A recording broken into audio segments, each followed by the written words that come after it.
You know, Peter, we read a lot in the newspaper about China and the housing market. Can you take me through what happened in the last few years while you were in China when you were developing and building your projects and what kind of projects you were building? Sure. I started to do properties, started early 90s, but then in middle I stopped, went to do power plants, came back to do it again. This round I started to do around 1998. So I really caught it in a good time because we had some like going down in the 2020s, but that was short-lived. And then ever since then, the market went like going up continuously for 20 years. Now it went to the peak about 2021.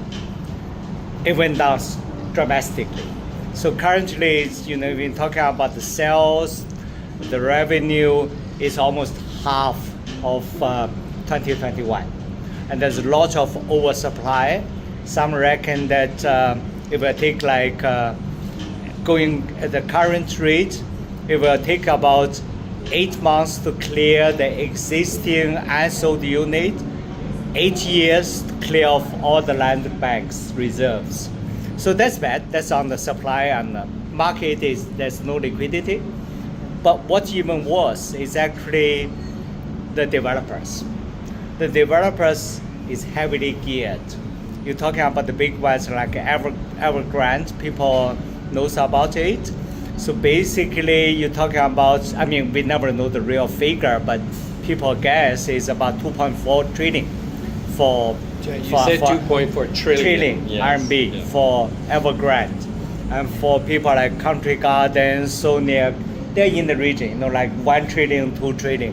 How many units would they have been building a Oh, year? it's huge. It's huge. It's actually, we don't know how many units they built. Like me, I mean, we are a small to medium sized company.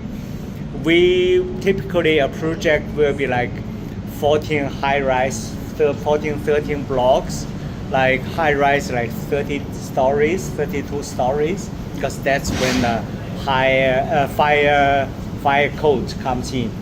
And you're talking about 2,000 units per project. And at the peak, we will get like 4 or 5 projects going on. So, you know, that, but we are small, okay? Wow. So you're talking about Evergrande, Country Garden, it's huge, it's huge.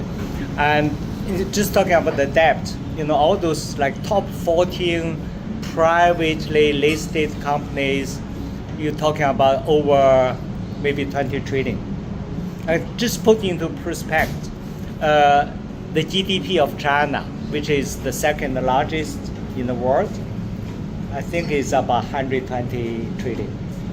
So you're talking about 10, 20, less than 20 developers. The debt size is like, you know, more than 10% of the GDP. That's scary. That's very bad. Yeah.